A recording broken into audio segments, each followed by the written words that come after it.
큐티 가족 여러분 안녕하세요. 오늘 또 새로운 하루가 시작되었습니다. 오늘 하루도 승리할 수 있기를 바라면서 우리 기도로 말씀 앞에 서도록 하겠습니다. 하나님 아버지 감사합니다. 오늘 또 새로운 하루를 시작하게 하셔서 감사합니다. 이날을 복된 날이 되게 하시고 하루 승리케 하옵소서. 예수님 이름으로 기도드렸습니다. 아멘. 오늘의 말씀은 요한복음 4장 43절에서 54절입니다. 요한복음 4장 43절에서 54절. 제가 봉독해 드리겠습니다. 이틀이 지남에 예수께서 거기를 떠나 갈릴리로 가시며 친히 증언하시기를 선지자가 고향에서는 높임을 받지 못한다 하시고 갈릴리에 이르심에 갈릴리인들이 그를 영접하니 이는 자기들도 명절에 갔다가 예수께서 명절 중 예루살렘에서 하신 모든 일을 보았음이더라.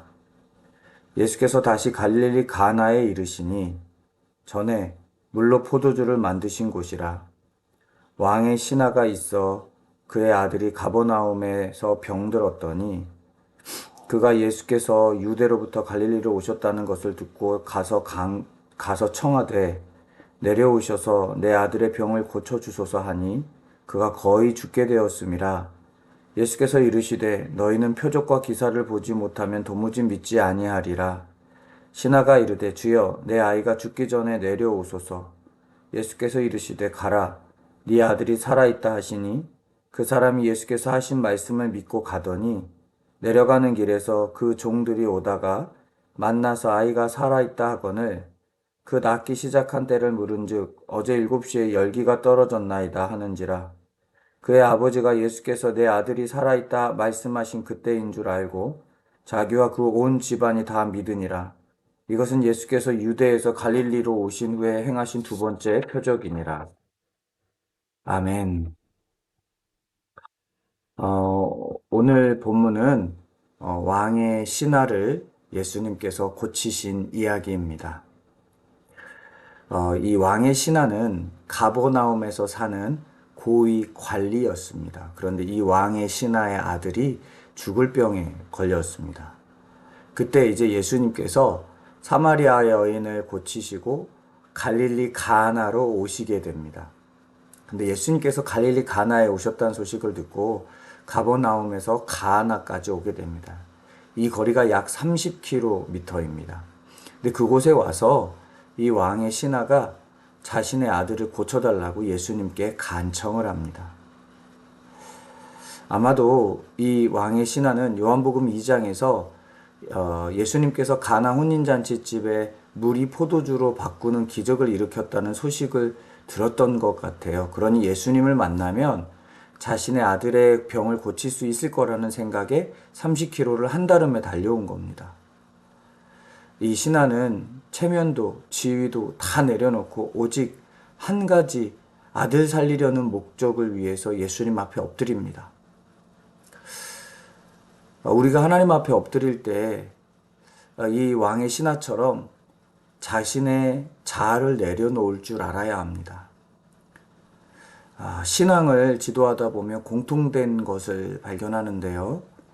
교만한 사람들일수록 하나님 앞에서조차도 자아를 드러냅니다. 그런데 겸손한 사람들은요, 하나님 앞에서 언제든지 자기 자신을 내려놓을 수 있어요. 체면, 자신의 자리, 자신의 생각, 자신이 품은 마음, 하나님 앞에서 언제든지 내려놓습니다. 오늘 우리의 모습을 돌아보면서 하나님 앞에 겸손한 하루가 되기를 소망해 봅니다. 자신의 아들을 살려달라고 강청하는 신하에게 예수님은 이렇게 말씀하십니다. 48절인데요. 너희는 표적과 기사를 보지 못하면 도무지 믿지 아니하리라. 사람들은 예수님 자체에 관심을 갖는 게 아니라 예수님의 능력에 관심을 굉장히 많이 갖습니다. 이 역시 제가 신앙 지도를 해보면 의외로 많은 분들이 예수님의 능력에 관심이 많습니다. 예수님께 관심이 있고 예수님이 하신 말씀, 그 말씀 자체를 믿기보다는 어떤 현상을 바라보려고 하는 사람들이 의외로 많습니다.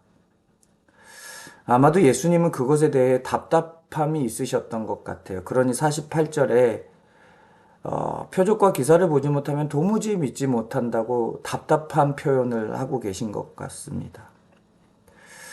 사실 우리가 신앙생활을 함에도 일상에 문제가 있을 때는 하나님의 능력에 시선이 쏠릴 수밖에 없는 연약함이 우리에게 있죠.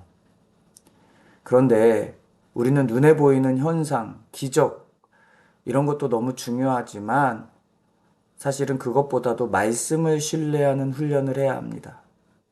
어쩌면 우리의 삶에 기적이 없을지라도 말씀을 신뢰하고 끝까지 말씀을 붙잡는 훈련이 필요할 수도 있습니다. 그것이 신앙이기 때문입니다. 진짜 믿음은 말씀을 붙드는 믿음입니다. 요한복음에서 말씀은 예수님이라고 말하고 있어요. 그러니까 말씀을 붙잡는 믿음은 사실은 예수님을 붙잡는 믿음이죠. 예수님께서 간청하는 왕의 신하의 말을 듣고 이렇게 말씀하십니다. 가라, 네 아들이 살아있다. 본문 50절에 보니까 사람들이 예수님께서 하신 이 말씀을 믿고 갔다고 말합니다. 말씀을 믿었다고 얘기합니다. 표적을 보지 않았어요. 말씀을 믿었다고 얘기해요. 근데 말씀을 믿었더니 어떻게 됩니까? 나았습니다. 기적이 일어났습니다.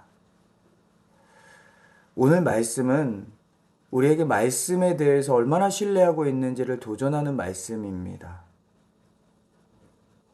이 말씀을 신뢰하냐는 질문은 하나님을 얼마나 신뢰하고 있냐는 질문이기도 합니다.